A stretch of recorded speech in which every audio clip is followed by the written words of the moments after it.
Welcome to another Triathlon podcast, the podcast that brings the electrifying world of triathlons right into your headphones. Journey into captivating conversations, share the excitement of race recaps, enjoy the humor only a triathlete would understand, and join us as we debunk myths and bring you the bare, thrilling truths of the triathlon world. So feel your heart pound, breathe in anticipation, and get ready to dive into the world of triathlon. This is another Triathlon podcast. Enjoy the ride.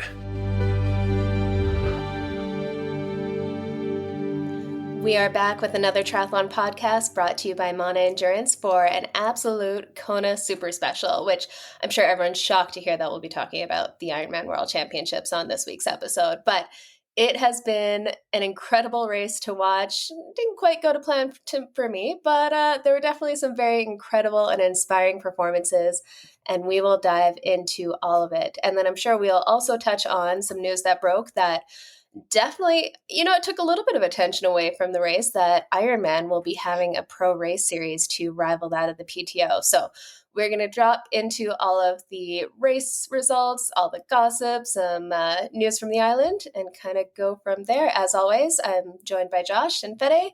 Let's start off with you guys. How are things going? Let's start with you, Josh. What's up? It's been, it was a pretty awesome week just dealing and watching with everything that you all were doing in Hawaii. I think it kind of made the week fly by, and at the same time, like, is it Saturday yet? Is it Saturday yet? And then being on the East Coast, is it 6 a.m. in Hawaii yet? Is it 7 a.m.? So it was kind of interesting having that whole aspect, and it actually worked out well for me because I was in New York and taking a whole bunch of Peloton classes this weekend just to get away from having to put our dog down this week. And so it was. Oh, I'm sorry to hear that. Yeah, I mean, 17 years, he lived a great life, but it's never easy. So we decided to get away and booked a whole bunch of classes, took our daughter down and just got out of the house. So that was nice. And I did that until like 2:30, 3 o'clock East Coast time. So it was like right as the swim was ending, bike was starting. Some of you hadn't even started yet. So it was a perfect little Saturday. I got back to my hotel room, put my compression boots on, and threw the YouTube coverage on the TV and chilled and watched the race all week. But I had a pretty epic week of working out and some high mileage, even though my tapers kind of started. I still got about 14 miles in on Sunday. To start my day, I did an hour outside, an hour inside a Peloton, and then just kept riding the bike in multiple classes and like going crazy with some competition with some other riders. So it was just a pretty epic weekend, and then drove home and just took the day off yesterday. So got done what I needed to do, and now I'm less than 2 weeks from my marathon and feeling good about it. Exciting. It sounds like an epic weekend of endurance sports and having some fun with those classes. But I am sorry to hear about your dog. That's so hard. They do become family members, and just it's a tough hit for sure. But sounds like you guys went out and had a little bit of a fun distraction to help get out of the head a bit. Yeah, for sure. And then, I mean, you start to realize what everyone else has been through who's had a dog and lost a pet, and like other people were consoling. Like we had people send us flowers and then every little thing that, I mean, you see dogs everywhere, and it's like those reminders. Yeah. But it was neat. My daughter had asked me if she could buy a custom printed framed picture for my wife for Christmas. And it happened to show up the day we put our dog down. And so it arrived, and she's like, we can't wait till Christmas. And she gave it to her. So it's up on the wall, and it's like his whole area is cleaned out now, but we have that picture, and it's perfect. So we'll have some rough days, but it was a good weekend distraction for sure. Oh, that's a sweet memento there. Yeah. Well, let's jump into you, Fede. What's going on with you in your world? Yeah, hey guys. I mean, sorry to hear that, Josh. Like Jenna said, dogs do become part of our families, and they are a very important part of our lives. So, I mean, sorry to hear that, man. And yeah, but on my side, things have been going well. Been doing a lot of VO2 work, especially on the bike. Talked to my coach, and we are working on bumping up the ceiling and getting more anaerobic work now that we're treating it as a bit of an off season or like as a build type of thing. So excited. There's been a lot of coughing, a lot of swearing, almost vomiting type of workouts. So, Sounds like just loving it. a good time. Yeah, yeah. So, so much fun. VO2 is a nasty place. It's always tough. It's interesting because I promise you that 3 minutes take forever. Oh, yeah. Like 40 minutes tempo, Ironman pace, no problem. Mhm. 3 minutes VO2, oh my God, just minutes. I mean, it's just ages. Give me a 5-hour bike ride before 3 minutes of VO2, like any day. Right? No, that's awesome. Well, sounds like you're having some fun mixing up and yeah, building that foundation a little bit higher so you can go faster and really crush it, which is always good to hear. Yeah, that's always the goal. What about you, Jenna? Josh and I are super curious about uh, your weekend. I mean, same old. Nothing to report there. There was a little bit to report. Come on now. We were all happy to see you get through the swim. So how did that go? Obviously, it didn't help your bike. Yeah, that was an adventure. So Kona did not quite go to plan. We will say that. Yeah, it was tough. I was feeling, well, relatively going, well, the head was in a good space going into the race. Unfortunately, caught a bit of a cold, but otherwise I was like, okay, this will be, it sucks, but it's fine. We'll keep pushing forward, right? And then, yeah, got into the swim and it was actually, I swam at like semi regularly race week instead of last time leaving it to race day. So that definitely helped. It was up until the incident the most relaxed I've been in that water for the swim. So making progress there, I guess, kind of. Wasn't freaked out or stressed out about the swim, which is a first for Kona for me, which is good. But yeah, just going around one of the buoys, it got pretty kind of bunched up there and got dunked pretty hard under the water by another athlete trying to go around. And like, I don't even blame them either because seeing kind of the athlete afterwards, they were like panicking in the water, I guess. Like you could tell they were just trying to get air and just try to get around this buoy. So I don't think it was anything malicious whatsoever. It was just they were stressed and trying to push themselves up. And unfortunately, that meant I went down, which was not ideal. But yeah, so I ended up swallowing a bunch of water. I thought I did last time. I had no idea how much water I could swallow. So yeah, that freaked me out a bit, but kind of got back on track, managed to calm myself down and get to it. And honestly, I thought I was going to be fine. Like I felt nauseous after the swim, but it wasn't like as I was going along, I'm like, okay, just stay calm. I'm okay. And yeah, got ready, went through transition. I had an awesome transition spot. I was like right by the bike out, which is perfect. Ran through transition, got all the sunscreen, really made sure I was ready to go, and got out on the bike. And it was like 5 minutes in, I started getting pretty sick. It's disappointing. And it seemed like you had the bike legs though. So I mean, it seemed like you were pushing pretty decent power according to the tracker, and we're having a decent day. So that you take all the time you need to. Yeah.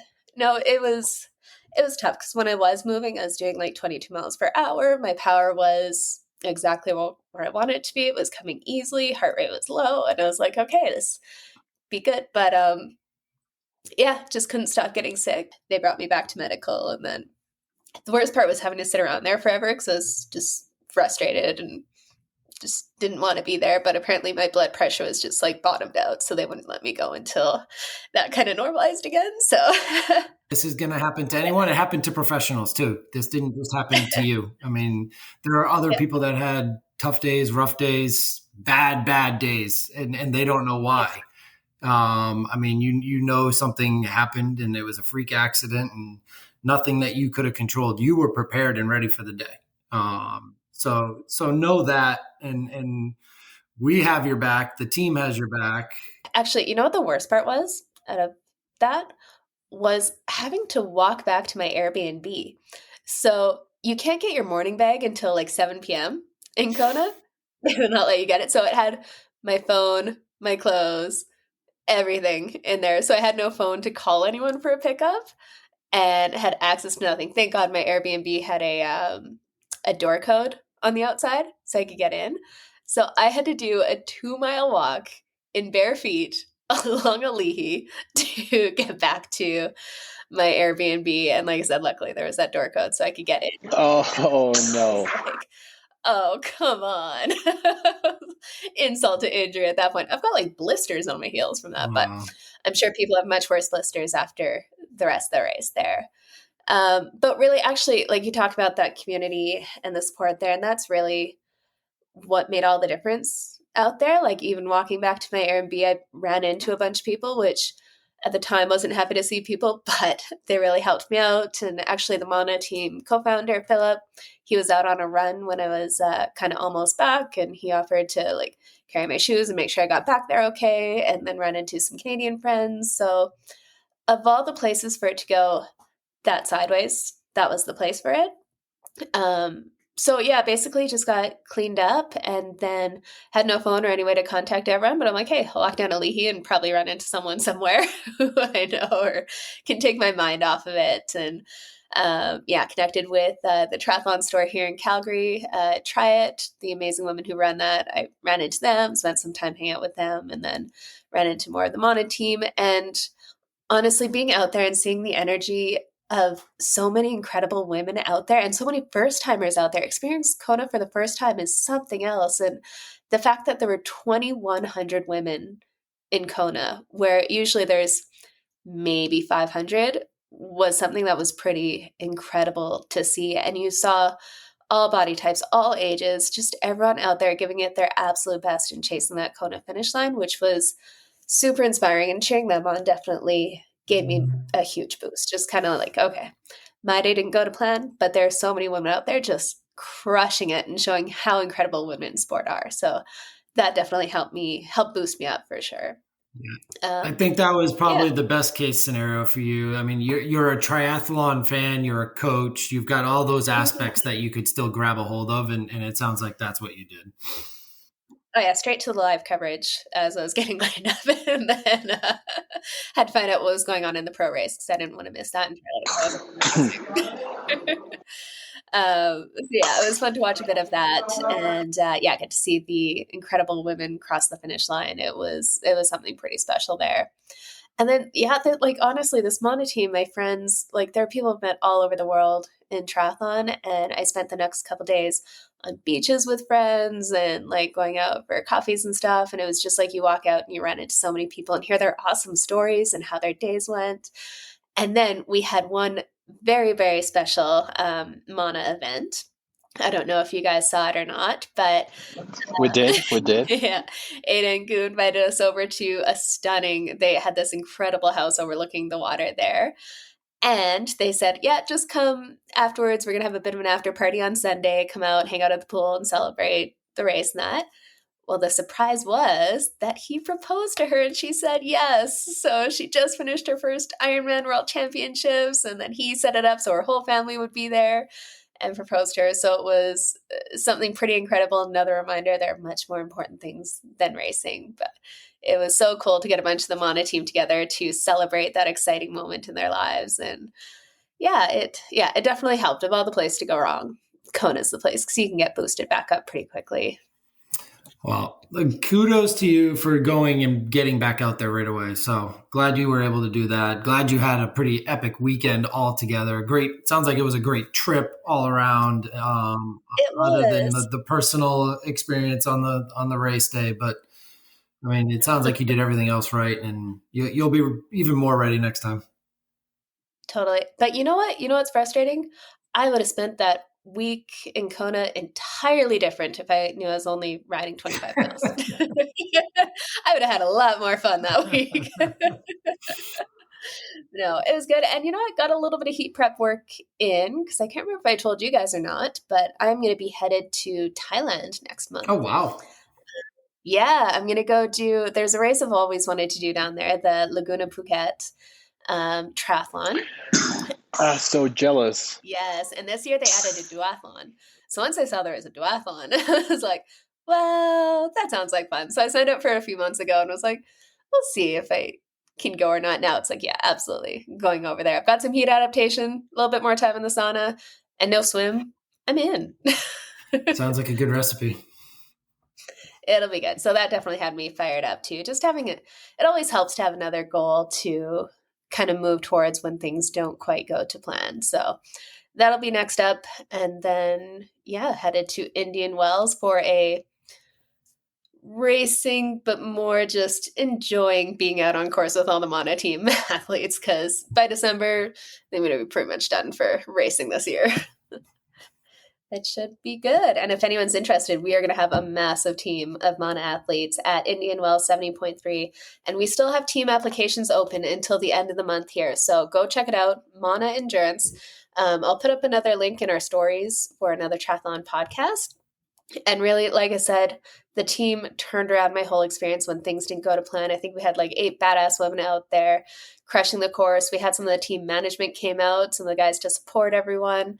So it really, like when we talk about that team environment and that community, Mana makes such a massive difference. So come out, come join us, have some fun. We've got some training camps in the works as well. So it's definitely an awesome group to be a part of. For sure. I did forget to mention too, I did get entry offered to me for Oceanside. So I get to go do some apples to apples comparison next year and actually see how much I've improved in a year's time. That's wicked. That's always huge when you can kind of have those benchmarks and see, yeah, exactly where you are. And you already saw this year, you had some big jumps in performance in some races you did again. So I'm excited to see where you get next year. Yeah, it's cool coming up on a year of like really going at it. I mean, this whole actually getting after triathlon training really started about this time or even a couple of weeks from now, like November last year. So this is all a lot of hard work and it's starting to show off. That is so exciting. Oh, I'm sure you're going to go out there and crush it. Excited. That swim, though. Exciting. Just a little waves. Just a couple of waves. Last year was the marina, so this year it's probably going to be out in the ocean. And I actually look forward to the ocean, I think. I think I've said this before, too, because you actually get some of it as a run. And then you get to cut into the swim and maybe catch a wave in and save some time there, too. But I'm going to do a lot of swimming this winter. That is for sure. Awesome. And it helps build my schedule for next year. So now I'm going to be working on that. Perfect. I'm going to do the opposite. I have any triathlons next year, so there's not going to be a lot of swimming. Going after duathlons. There you go. Awesome. Well, let's roll into it. Outside of my own experience in Kona, there were a few other big performances. They made it a little bit farther than me, so let's start chatting about a few of those, and then I think we'll jump into our BF and social media posts, because I think most of those are revolving around the results. So let's get it started. Fede, what happened on the day? So we had, of course, the world champs, but I want to talk about another race that happened over the weekend that not a lot of people paid attention to because, Kona. But we had Challenge Peguera in Mallorca in Spain. And on the women's side, we had another dominant performance by Imogen Simmons. She's just on a roll. And I really hope she starts next year in Nice. Second place, we had Laura Madsen. And on third place, we had Didi Diederks. Over the men's side, we had Yuri Kluin on first place. Second place, Mathis Marger. And then the comeback from the Wonder Kid, Alistair Brownlee, coming in third place. So we are slowly but surely starting to see Ali Brownlee bouncing back into fitness, Definitely. Yeah, it's fun to see. Curious to see, if he can stay healthy and what that build back looks like. Would love to see him over in Kona next year. Be very cool to see him shake up that race.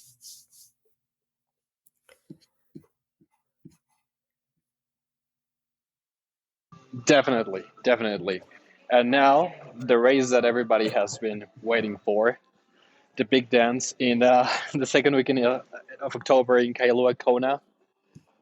This year, obviously, the highlight was it was only a women's race, which I think it's nice, but I just cannot wait for men and women to compete on the same venue, even if they're different days. But I would just love for that to happen. But yeah, we had a very special winner. You know, four-time runner-up, former age grouper, amazing swimmer, incredibly strong biker, and she's starting to show some big promises on the run, especially over the 70.3 distance. But Lucy Charles Barkley, what a performance! A world record performance. She was like 90 seconds ahead of everyone in the swim. She put like 4 minutes into everyone on the bike, fastest bike split, and then just hanging on the run. And I'm sure Josh cannot wait to tell us about the story he found out about a body part on Lucy that happened over the race. But yeah, first place Lucy, second place Annie Haug, which again another world record on a world championship event, 2:48 marathon. Incredibly strong woman. This girl's just a Terminator when it comes to the run. And on third place, another German, Laura Philipp, in 2:55. Fourth place, Taylor Niv, which she got a 5 minute penalty for littering. So she could have finished third, but could have, should have, would have. But incredibly strong performance from Taylor. And the GOAT, Daniela Rief, she mentioned this was her last Kona, but we'll see. We'll see what happens. Um, I don't know.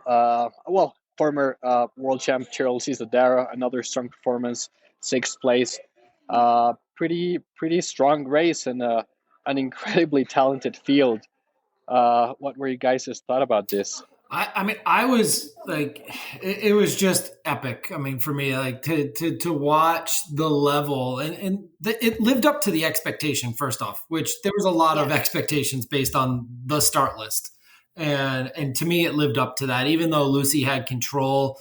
It was everything else in the performances they were putting in. And then to hear some of the stories afterwards and what they were all dealing with and the weather and the temperatures and injuries and nicks and knacks. I mean, it was just a pretty epic day to see. Like it looked like Lucy, you see those videos, like the drone videos of the swims, and it's usually like a picture of a dolphin or a shark or a sea lion, like leading the pack. That was what Lucy was in this race. Yeah. She was leading the pack like one of those fish. And it was unbelievable and then she just didn't stop. And to go wire to wire with the talent that she had behind her on the back and to go out there, I mean, on the bike out in the middle of nowhere all by yourself. And that chase group was what, 10, 12, 15 strong at some points. And they couldn't put any time into her. They were losing time to her and Taylor. So she had the fastest swim, fastest bike, and then held on for the run. And I mean, I think maybe a little bit longer of an ultra marathon, Annie might have caught her, but I mean, what a run that was for her to come from behind. And I think even Chelsea, I mean, I think she got off the bike in like 17th and ran her way up to 6th. And I mean, you definitely saw some people battling the heat at the end, and it was a lot of water dumping on the heads, a lot of towels being soaked in ice and things down the backs and the necks and stuff. So nutrition and game plans all kind of got thrown out, and everything was about survival. And we saw that from Taylor Nibb right out of transition, losing bottles and losing her nutrition. So it'd be nice to see her have a smooth ride out there too, and what she possibly could have done with a full day of nutrition. But man, she's going to be a good commentator when she retires, because she was chatting it up the whole ride. Yeah, chatting alongside. No, it's been fascinating. And I think you have to go back to like the Mark Allen, Dave Scott days, since we've seen someone winning this race from start to finish. Like that is absolutely incredible and just does not happen these days because of the quality of the field. So that makes it even more impressive. That was just very cool to see. And we were talking about it before, like second place 4 times, but to different people. Yeah. Just that had to really have her fired up. And it was incredible to see her battle through and finally get that win. And not just like kind of win, dominate from start to finish with a new record. Like, drop the mic, done, crushed it, showed everyone that you absolutely have what it takes when people were starting to doubt that. So that was very, very cool to see. And everyone she finished second to was in this race too, I believe, right? Oh, yeah. It's going to be even more satisfying, right? I beat you and you and you, and I went faster than all of you have ever gone before. That's it all. So there's no questions, right? It's not like someone had a bad day and she won that way.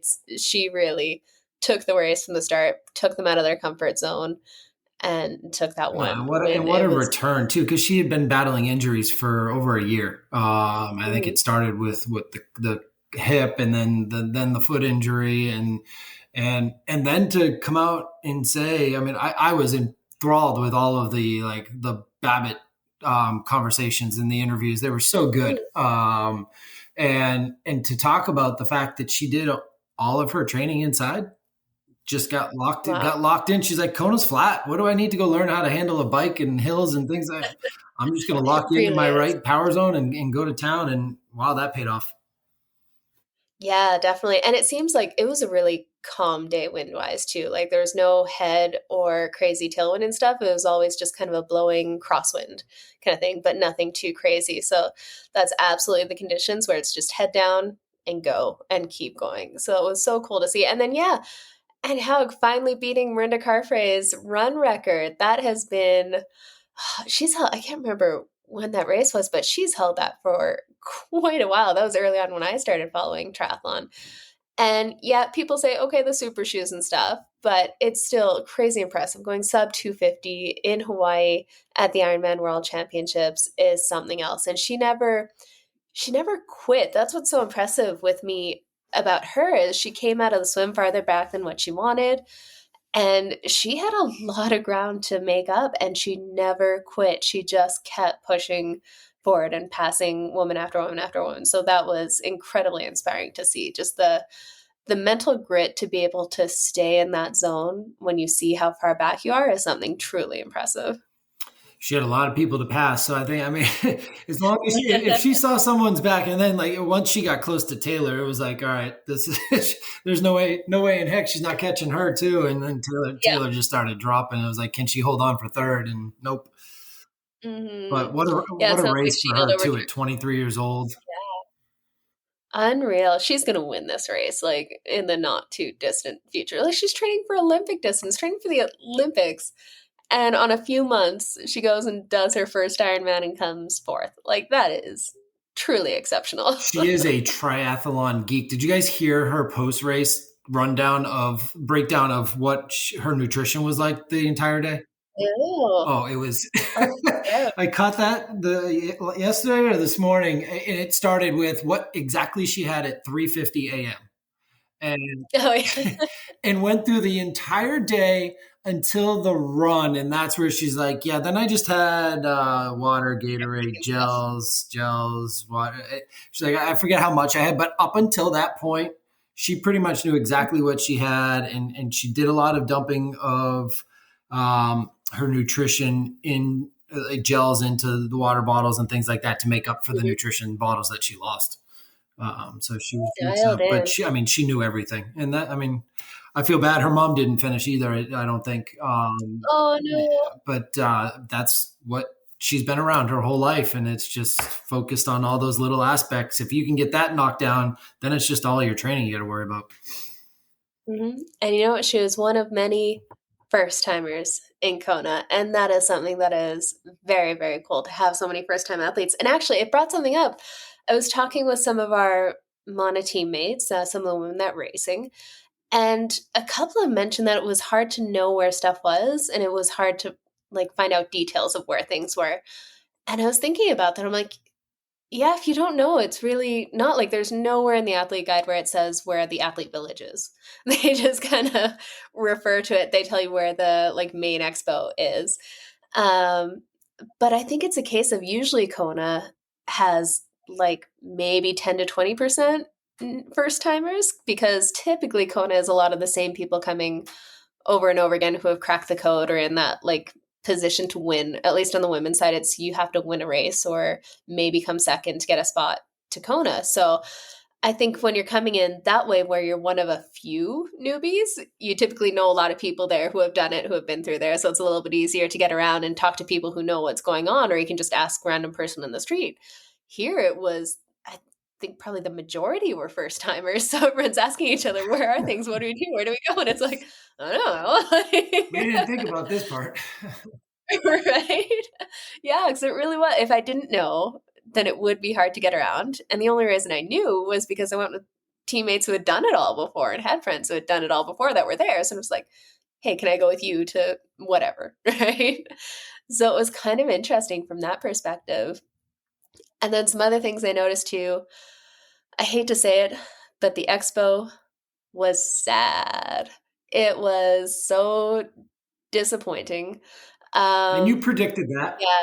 You, Yeah. Basically, you just had the Ironman sponsors there and a couple other small companies and stuff. Like the women's apparel companies, we did see like Core Sports, Betty Designs, and those awesome, incredible women out there win.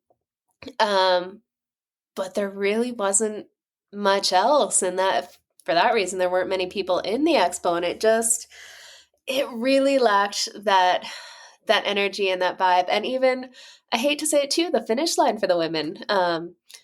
I was hoping I wouldn't be there to see the women, the pro women finishing, but I was. And usually when you're trying to watch that finish line, like it's 10 deep, you can't get anywhere near the finish line unless you've camped out for hours, kind of thing. And this time I walked up and was right along the fence to kind of see that finish there, which again is disappointing, right? We want to, like Fede mentioned, I think it is better, at least on the pro side, if they're men and women racing together. Ideally, like you mentioned, like the 2 days was the best setup for giving everyone opportunities to race. But Kona will never do that again. Talking to some of the locals, they will never let that happen again. They don't care about the money. They're like, just no. So I don't know what the answer is there, but it really, I don't know. It's a shame. It was definitely a much different vibe and energy. In some ways, it was an incredible thing. Just seeing so many women so incredibly excited and fired up to get out there and challenge themselves, and a lot less guys walking around in Speedos or trying to go in front of you on the bike and then slow down. But from the other side, it just didn't have the same energy and it didn't have the same support from the sponsors. And it was definitely, yeah, a different vibe. But I think if anything, the pro women racing this weekend, the women who finished the race this weekend, which Josh's going to talk about the finish rate in there, shows that women in sport, women in triathlon are an absolute driving force, and people want to see more of it and support it. So I think that was very cool to see. Yeah, and I think a lot of the talk afterwards too, and unfortunately you ran into somebody who was having a rough day in the water. It sounds like the sportsmanship and the camaraderie and the smiling was at a different level than a lot of events because it was women only, and everyone was like just had each other's back in transition and out on the course, and even in the pro field, like rooting each other on if they saw another pro struggling, and I know that there were a few cases of that too. So I think that's really cool. I think what the woman did and what this race showed is those sponsors better show up in 2 years. And they better be there the next time the women take over Kona, because they probably were all kicking themselves when the news dropped this week as well. And all of a sudden Ironman's at the top of the world again, that they're going to be there in 2 years. And we got to wait to find out, but that's my guess. Yeah. And it speaks volumes. Like the women are definitely an untapped market. There is lower female participation in Ironman, but there's not that much different in Olympic distance or sprint distance. And that, yeah, I think a lot of people paid attention to who showed up and who didn't, which was unfortunate. But you talked about, or just mentioned in there, how there's crazy news with Ironman, which I kind of question them doing it Kona week. Let's keep it about the racing and the women, not dropping some bombshell news that week, because then that's kind of taking over all the headlines and stuff for a while. But anyways, Ironman dropped the news that they're going to have a pro race series. So they're going to have specified races, and each of those races that you compete in will give you points. And I don't have it in front of me, but I think it was the top 5 points count towards your ranking, and then up to 3 Ironmans count towards your overall ranking in there. And then there will be bonuses based on your ranking within that Ironman Tri Series when it comes to it comes to the end of the year. So very much like the PTO rankings in there, although again, I need to pull this up here, but I believe it's more based on finishing positions and not the PTO's estimated ideal time for the course, which I think is better. So if you guys don't know, the PTO will have a race and they will set what the ideal time would be for this race to get 100 points. If you go faster, you get more than 100 points. If you go slower, you get less than 100 points, regardless of your finishing position. So what that does do is encourages pros to go hard to the finish line and not let up at any point, which, I mean, I don't see that as a great thing. It creates some, I guess you could say, more exciting racing, but not really, because you want the race to be closer. But it also causes the athletes to have to push their bodies a lot harder in every single race, which can definitely be detrimental if you're going to the well 100,000% every time. Where I believe the Ironman rankings will be based on finishing position. And that's something where, what Mac always said, like, you only have to win by a second. Yep. And that gives a little bit more space to get the win and get the well-earned or well-deserved points for taking a win in an Ironman, regardless of times, especially when you start throwing in weather conditions. So I like that aspect of it, but wanted to get your guys' thoughts. What are your initial thoughts on this whole Ironman series? So the one thing with the PTO too is they're also accumulating points in Ironman races. So like there was the rankings that you just talked about. So like Lucy got 90 something points and then Annie got 90 something points and it broke down all the way through. Whereas with the Ironman, I think it's a move they had to make. And I'm glad that they did do something. It's progressing the sport either way. Competition is good. We'll see how it is executed. I think you had a lot of pros trying to figure out their calendar next year and how they were going to get into all of these PTO races to get into that prize pool and be in that top 40, top 50, whatever it ends up being in the PTO series. Now they don't have to worry about that. Now they're like, okay, if I'm an Ironman specialty, I can do 3 Ironman, win 1 or 2 of those, and go home with a ton of money and potentially win the whole thing at the end of the year because it's all points based at the end.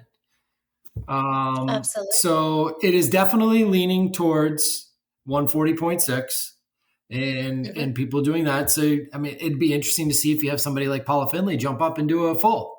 Like how much is that going to change the atmosphere, or are they going to stick around and do more 70.3s? Because it's a good size bonus for those top few finishers in the overall rankings at the end of the year. Absolutely. And that, I think the good thing is this will appeal to a different set of athletes, really. Where, like, I don't want to, not putting down the PTO with these observations, but the PTO came out trying to be the support for long distance triathletes because, the Olympic distance have their federations doing a lot of support and just having an option for the long course athletes, where when you kind of come around to that 100K distance, it really favors the Olympic distance athletes more so than the 70.3 or way more so than the Ironman athletes, let's be honest, right? So it's definitely, you can specialize in that 100K distance and get very good at it, which we've seen with like Ashley Gentle and a few other athletes in there, or Gustav Eaton and stuff. But it definitely does not favor the more Ironman specific athletes by any means. So I'm sure there's a few athletes like the Sam Longs and Lionel Sanders who are excited that the swim will be less impactful on this race series, and can really race at that Ironman distance. So I forgot to mention, Josh kind of dove into it a bit, is there's more points available for the Ironman distance than there are for the 70.3 distance. It's pretty much double. So the winner, I think it's exactly double. I think it's 3,000 for 70.3, 6,000 for full. I think is what it is. And then the number one point winner at the end of the year is like $200,000. Which is massive. That is absolutely massive. I was questioning though, I saw those graphics. Is it 200,000 to the winner, or is it 100,000 for the male, 100,000 for the female? So I couldn't quite, they never really specified from what I saw. 200,000 for Is it? each, but I'm not positive. That is one thing I didn't think about breaking down. I do know it was a prize pool of 1.7, whatever. What is definite is the prize money for winning Oceanside is the prize money for winning Oceanside. That's not changing. So the race specific prize money is not changing, but the bonus points they get for winning one of the 17 or 18 races within the series is going to help them out decide what their calendar looks like. Mm-hmm. Yeah, it's awesome. I started listening to, there was an interview with Andrew Messick kind of talking about this when it came out with, is it the Triathlon Hour? I think it was on the Triathlon Hour with Jack. They started talking about it. And it's always kind of funny listening to him talk. Like you talk to some of the PTO management and they're very much, everyone in the sport, let's, like, all ships rise if we all work together and stuff. Where when Andrew Messick talks, it's definitely not that vibe, we'll say. And Jack very much pushed, like, is this to go up against PTO? And Andrew's like, no, we see this as an investment in the sport and stuff. Which I found it kind of funny because a few years ago, people were pushing to raise the Ironman Pro prize purses. And Ironman's response was basically like, we don't need the pros. Like, we give them the opportunity to race, but we don't really need them. We don't see the benefit for our business to the degree where we would raise that prize money. Well, now the PTOs come in here and said, oh, we see the value in the pros, so we're going to get the pros racing our races. And it feels a little bit like Ironman's coming back like, oh, someone else is playing with our toys.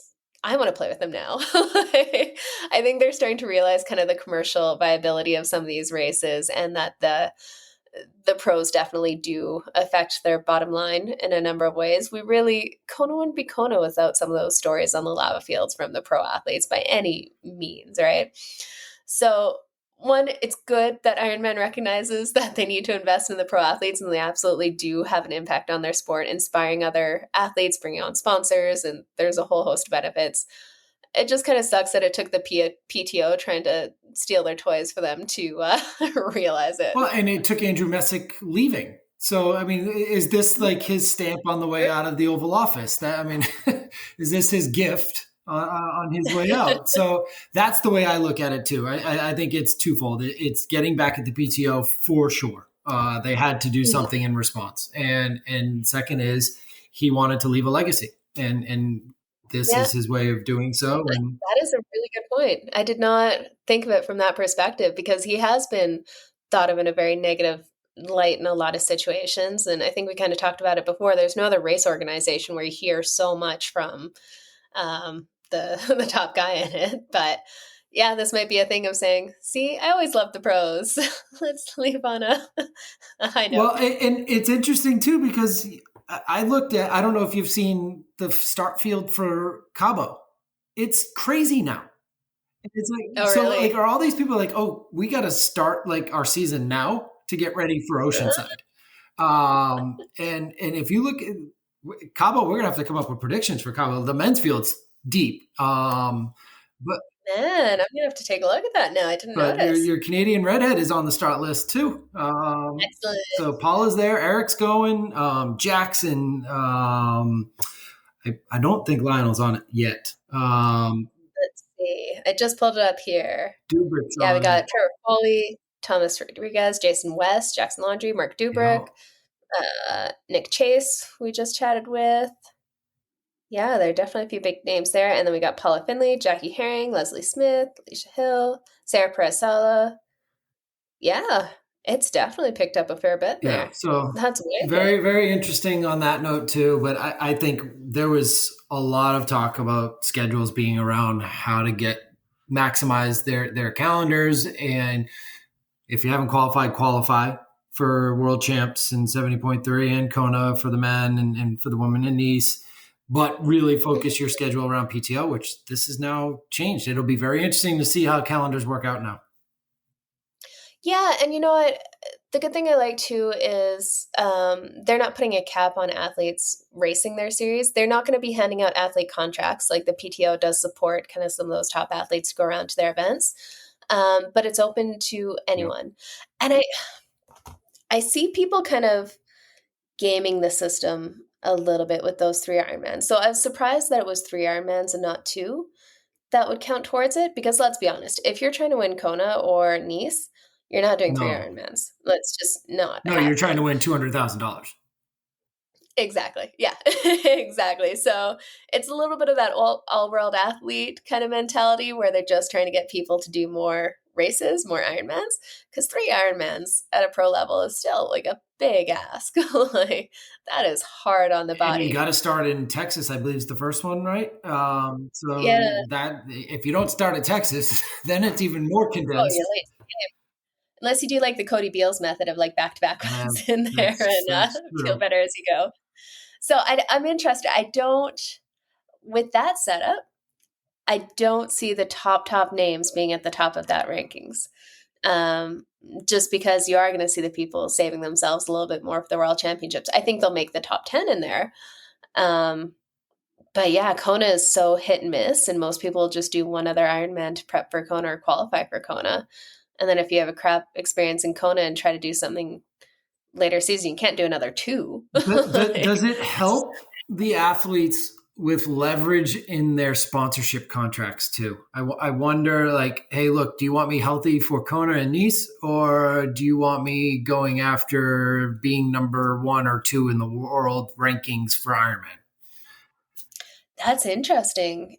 Yeah, So I if you wonder. want me to stay home and be ready for the world champs, I'm going to need a little bit more money in my contract. Yeah, to stay away from that 200 grand. Right. Yeah. No, that's a good point. I didn't think about that perspective for sure. Yeah, and it's funny because if this were last year, I would say sponsors would absolutely still say Kona number 1. Like, we don't care about the other stuff. Like, we'll give you massive bonuses for Kona. Right. But I think there's been a good proof of concept with PTO about the attention that athletes get from being number 1 in the world rankings. Like, just people are talking about it. People are mentioning your name. People are following you a lot more if you are within that top 10 or whatever of the world rankings. So I think that's actually going to bring some value for those athletes who are in the top 10 even of the Ironman rankings. But that's a good question. What's it worth to sponsors? Where do you want your athlete to be, winning Kona or risking it all for Kona, or being top of mind in the news a lot more regularly, maybe topping up the rankings? Yeah, I think we'll find out in the near term on that one for sure. When we start seeing start lists and schedules for next year. You know what though? All this shows it's all good stuff for triathlon. Some competition between the big names in there, some more racing with the pros, some more condensed racing. So we actually see the big names battling it out. And more money in the sport. It's all good stuff. I agree, and I think that's the bottom line at this news is the fact that this is good for the sport. It's good for the professionals. It's good for age groupers. It's good for everyone. It's going to make it a bigger party at all these events, and I think it's going to open up a bigger field that has a chance of getting in the top 10. Like you said, we don't know how that's going to play out yet. I mean, now is somebody who you would expect to be in the top 30 have a shot at the top 10 because they're showing up at 3 Ironmans. Mm-hmm. Yeah, I know Cody Beals is already talking about planning out a season around the series. Yep. Like, frankly, he doesn't care about Kona. He's like, I want to win that series. And that's something that's absolutely achievable for him with how he backs up Ironman. Right. So, man, it's going to make it interesting. Well, let's jump into some of our regular segments here. Start it off, we've got a What the F moment of the week that I saw not too long before coming on here. We're talking all about Lucy Charles Barclay crushing it at the Ironman Championships, but what you don't often see is the aftermath. There was some talk about her having injuries going in, and we definitely saw a bit of a hitch in her step as she came into the closing miles of the marathon. But if you go check out the Triathlon Hour podcast, did a post showing Lucy's ankle just swollen and red and bruised, and it's a picture of her ankle about 36 hours after she won the World Championships. And it goes on to say, 1 week out from the race, Lucy was doing an easy run and out of nowhere felt acute pain in her Achilles. From then, every time she would try to run, the pain and injury would get worse. She was not entirely sure if she was going to start the race, which, could you imagine? I mean, we all get a bit of that those taper niggles where things don't feel quite right in there. and you feel like the bubble's going to burst, but it isn't yet. Yeah, exactly. But ultimately, she decided she couldn't live without trying, regardless of the result. And maybe that even pushed her on the swim and the bike more, like not quite knowing if your foot or ankle are going to hold out during the marathon. Just lay it out on the swim bike and see what happens was a strategy that worked pretty well. So it definitely shows Lucy is someone who embraces pain to a level most normal humans can't even imagine. It's one of her trademarks, and the reason Lucy is who she is. She said there were multiple times she thought about quitting during the marathon, but in her mind, the pain of quitting would be even worse than the pain in her Achilles, so she pushed through. Somehow she managed to run the last 40.6 kilometers of the marathon after it started hurting in constant, unrelenting agony to win the Ironman World Championships in course record time. Whew. That is crazy impressive. And, talk about laying it out on all on the line and just staying mentally and physically strong to the end when you have that going on. That thing looks brutal afterwards. It looks brutal. You can see the bruising. And then there was another post that I saw, and it was, I can't remember if it was the store. No, it was a two picture post, and they put up, and it was her out like getting her celebrating, and she went to the store and she picked up like a Pikachu or something. Yeah, a little Pikachu. If you look at that picture of her holding the Pikachu, you can see how swollen that left ankle is in that picture too, and it's crazy. Looking at it now, crazy the difference between the right and the left ankle. So you can tell how bad it is. So it's not like they photoshopped her left bruise in there like that. It's crazy. I was wondering if we were going to hear, because on the broadcast they started covering it pretty early in the run, that they had heard and overheard her yelling it to Mark, or to her husband, and to Reese, actually, I guess is who she was saying it to. I was thinking, then I'm getting my mind tricked with Kat and Kat pulling out too, which was unfortunate because, man, she was the crowd favorite and ready to go. So sad news to see Kat having to pull out, but man, what a day for Lucy, and to get through what she got through. Yeah, go check out at Another Triathlon Podcast on Instagram. We shared it on our stories there. And it is, oh man, that looks painful. But let's jump into it. Josh, you had a very exciting and inspiring social media post of the week. Tell us all about it. Yeah, it seems like we're getting down that inspiring side of the social media world lately. But this one was a no-doubter. Once Lucy's post became the WTF post, this one was from Triathlete Mag, put up some statistics, and we all like to geek out here too. But this was another record-breaking Kona performance by everyone in the field. 2,039 women, with a record-breaking 97.2% of the field finishing Kona, which is insane. And knowing the conditions and knowing what you went through, Jenna, and what a lot of these women went through, and the amount of first-timers and getting to the line in 17 hours. I mean, it's just absolutely epic, and just a true testament to all the work that these age groupers are putting in these days. And it's an amazing number. 97% is just insane to me. Like, it is. Yeah. No other Ironman will you find that finish percentage. Sorry to drop the average a little bit in there, but that was the coolest experience, seeing so many women out there just like, and hearing the stories afterwards, because Kona is such a challenging, not course, but conditions. The conditions are really trying, we'll say. So it was very, very cool to see so many women out there crushing it, getting it done, battling through, staying strong. Oh, it's just such a joy to see. It was very, very cool. Yeah, it's such a cool finish line too. And I think you had mentioned, like, for the pros, it wasn't as deep and thick as it should have been. But as that day goes on, man, it gets party time down there, and just a celebration of the whole year and everyone's accomplishments in their seasons, and just really cool to see the camaraderie all the way through to the end. And hey, look, I was people.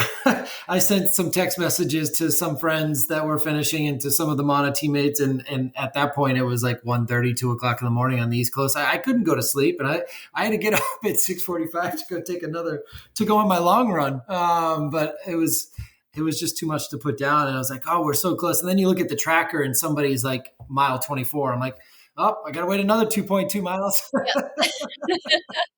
I Gotta do can't leave it. her out there. Right? Oh, that's awesome. Oh, and kind of funny, talking of Triathlete Meg, I made their age group bike check-in pictures. Didn't get much farther than the peer checking in the bike, but it's kind of entertaining. You got out there on the bike though, and your bike was working well. Yeah, when it was moving forward, it was good. But you know what? Honestly, it was good to see the fitness was there. Like, yeah, go turn around in Thailand and We see all what know you happens can there. run, so Oh, that's the fun part, the back half of the it would have marathon. been nice to That's my see sweet those spot, Nikes instead of the Ons. I've been running in my Cloud Boom right? Echo 3, so it's had a good Yeah, weekend running in those for the first time. Now I'm going to put them on the shelf and let them sit. They've been broken in. They're ready to go.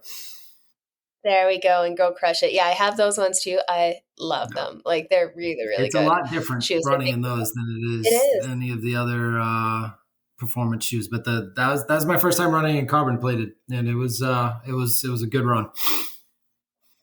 just you wait and see. It is definitely a game Yeah. changer. Yeah, they feel pretty incredible. Well, we will do a quick dive into something coming up pretty quick is Super League Neom. We hadn't really chatted much about it in the last couple weeks here, but the final race in the series is coming up this weekend. So everyone's traveling over to Neom, which is they actually have an airport this time. Last time they had to find a roundabout way to get there.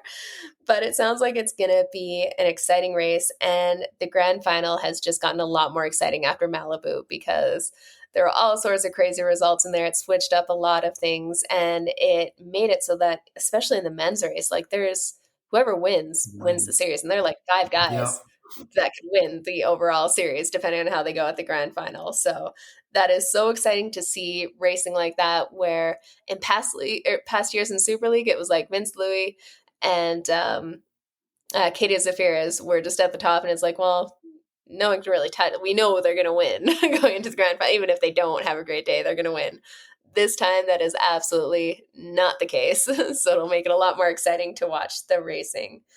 So let's And I take a think Katie look. raced this weekend too and had a pretty good result too. So she's definitely seems like she's ready to go. But I thought it was really neat too. While you're looking up what we've got coming up for that race this weekend, I saw the our guys at the USA Project Podium were over in Switzerland doing some training before, like probably heading over to Neom would be my guess with a couple of them. But that was a pretty Yeah. neat thing they did. So Oh, very cool. And that is just such a stunning yeah, place to well, let's go to race and Switzerland train and and travel train. to. Oh man, I did that a couple years ago and I highly, highly recommend. Okay, let's go. So it is going to be the Enduro, which Super League says the Enduro is considered to be the most brutal format of all. Requiring endurance and tactics, the Enduro is a nonstop burst of 9 back-to-back triathlons without any breaks. The easiest way to think about it is swim, bike, run, repeated continuously 3 times in a row over 3 stages. So that definitely helps the athletes who are more of the endurance beats and have more of that back end or that kind of grindy diesel engine more so than the super fast sprinters. It sounds like they're also going to have a couple people being cut off with the 90-second rule. As always, you'll see Tomo out there with his yellow flag and just reveling in the disqualifications. He is like the sweetest, nicest guy, but an intimidating figure on the race For course. sure. I think he gets some satisfaction out of those disqualifications too. Disqualifications, and he's the same one that does the start time too, right?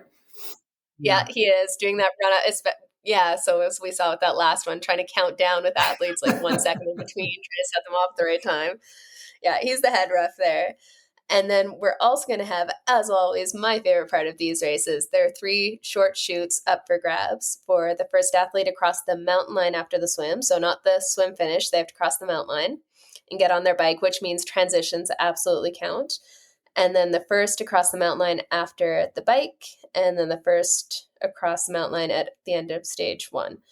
So short chutes are definitely going to make a difference in this one. And with the new teams aspect that they've been doing, whichever team gets the short shoot gets to pick who they give that short shoot to within the team. So it definitely changes up some of the tactics and makes things more interesting. But it is going to be awesome to see this grand final. I think we're really going to see some fast and furious racing because they got some cash on the line. And it's going to make transitions pretty crazy too. Just to get to the mountain line, they're not even going to care like what they're shooting. They just stay on, jump, and go. Like it's not even going to be trying to clip in at any point. Well, and that's why we ended up seeing the grand final. I went to the one in Singapore a few years ago, and we ended up seeing athletes like running without their shoes on because it was like, just get across that transition line. And, if you don't put your shoes on, that'll save you some time across the line. Didn't end up working out well after cutting up their feet, but it was definitely interesting. Yeah. Let's take a look at who we have for the top spots right now. On the male side, let's go top 5 are Leo Berger in first, Johnny Brownlee in second, Hayden Wild in third, Alex Yee in fourth, and Henry Skuman in fifth. And then we have previous winner Matthew Hauser in seventh. So it'll be interesting to see how that turns up there. And then for the top female athletes, it's interesting. This year we have a lot of new names that we haven't seen in past Super League years. So that's been fun to mix up. In first, we have Jeanne-Caer, second, Embelone Barty, 3, Kate Waugh, fourth, Beth Potter, and fifth, Sophie Caldwell. So again, there's a lot of people that shot. The names we don't see is like Cassandra Beaugrand because she wasn't in the first couple races in there. I'm curious if she's coming out to the grand final as well. So especially after Malibu. So yeah, she had such a great day out there. It'll be really interesting to see one who shows up. That's definitely been interesting this year. We've had a little bit more, it feels like, turnover with kind of heading into that Olympic year where athletes aren't as focused on the Super League because, well, Olympic qualification is kind of a big deal for most of these athletes. But, and then I'm curious to see how next year goes too in and around the Olympics. I think everyone will be ready and fit and fired and ready to go because that'll be done. It'll be over. They'll have no more qualification standards, nothing else to stress about. So just go either do 70.3s or smash it at Super League afterwards, which will be so much fun to watch. Absolutely. Because I think that last automatic qualifying event is going to be sometime in the spring. I don't even think it's been identified yet. So whenever that is going to be. And then after that, it's up to the governing bodies to pick the athletes. Absolutely. Yeah, definitely some tense times for athletes who are still trying to get that qualification. It's really a shame. Like some of the federations leave it so last minute. Like, Nick and Spencer were talking about was just, you're almost racing just to get there. That by the time you get to the Olympics, you're cooked from trying to get there. Well, we talked about that with Luciano too, right? He was, by the time he finally qualified, he was done. He was taxed. Yeah. Oh, that's tough. But next year's going to be exciting. It's going to be so good to see. And we'll see how Taylor Knipp goes after your little foray into Ironman. And it'd be interesting to see if this is her last Olympics and then she starts to focus on this long course stuff. So oh yeah, I can't imagine. But she's still going to be in her 20s for LA too, right? So, and now it's back on American soil. So never mind. Forget I said that. Yeah, no, she's definitely in LA. I mean, that Ironman allure is pretty. If you've grown up around triathlon, I think that Ironman allure is a lot harder because she grew up with a triathlon family. So she said not a bad first marathon she ran. No, she did pretty good in there. Unbelievable. It's almost good to go into an Ironman not knowing what pain and suffering is ahead of you. So it might have been a good thing. She was very specific. Her longest run was 18.92 miles. See, I love her for that. She's unbelievable. She seems so like laissez-faire about things when chatting with people. We'll go see. But she knows the numbers and data to the. No, I mean when we're done, when you have a little bit of time this week, catch up on some of her interviews. They're phenomenal. Oh, I'm gonna have to get after it. Awesome. Well, unfortunately, we had Fede drop off here, but Josh, it was so good to chat with you guys. Appreciate the support even from afar. was a tough race out there, but it was some exciting racing to watch on the pro side and see women in sport just doing incredible things. And we'll be back next week. Absolutely. Do we want to say who we think is going to win the men and the women for Super League? Ooh. I think it's Hayden Wild. I mean, so do I, though. It's tough to go against what he did in Malibu and what he's done in the whole league. Right? So if he has a clean race, I think it's him. Like, I agree 100%. Yeah, all right, we're good there. Yeah, I can't see, like, it's been good to see Johnny back near the top, but I don't think he quite has. And Alex E had a stretch of from Paris on, he was there for a while, but yeah, it's hard. Hayden Wild, when he has that momentum, that's and does tough Christian show up and spoil it for some people? Who knows? I mean, that seems like the format that he might like. You know what? It would be one of his stronger formats there, but I can't see Christian really ending up on the top there. He is so good at so many race distances. He can't be the best at all of them. But there's Taylor Nibb. That's true. Well, she hasn't quite cracked it yet. She would be fun to see more of Super League too. Let's see. I don't know. Okay, I think this might be the start list. So for the women's side, it looks, if this is the start list, we've got Cassandra Bogran, Leona Pirro, Nicole Vanderkay, Verena Steinhauser, Lice Beto, Emma Lombardi, Jean Lahair. Let's see, Taylor Spivey. I'm going to go with Jean Lahair to win the whole thing. Yeah. Because she's still in it. She absolutely is, yeah. She's been doing really, really good. Now, can Cassandra still win the series? She would probably have to finish up top and have the rest of them down, right? Not in there, yeah. I think Cassandra will take the race win. Yeah, it'd be hard. She runs on confidence a lot, and she'll have gotten a huge confidence boost from that. And she's performed very well at this eliminator format before. Remember seeing, where was it the... That'll be a good weekend of racing coming out of Kona and then Cabo too. I mean, we don't need to pick anything there, but that seems like a good pro race all of a sudden. Right? We still get some racing, which is always fun. And I'll know where they are because I was just there.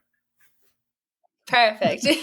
Recognize the course in there. You can give us the breakdown of the course. And I was actually thinking about that. We should get like a race director on at some point where we're all going to a race. Like pick a race next year that we're doing a team event at and let's have a race director on and we can do a course recon episode. Could totally do that. I'm trying to get the team to all come out to Ironman Calgary 70.3. I could get the race director Tom on here to chat all about it and stuff, which would be kind of fun to get the breakdown. Awesome. And we got a new Washington race too, which is downriver. So all these downriver races are popping up. I got to make my decision on which one I'm going to.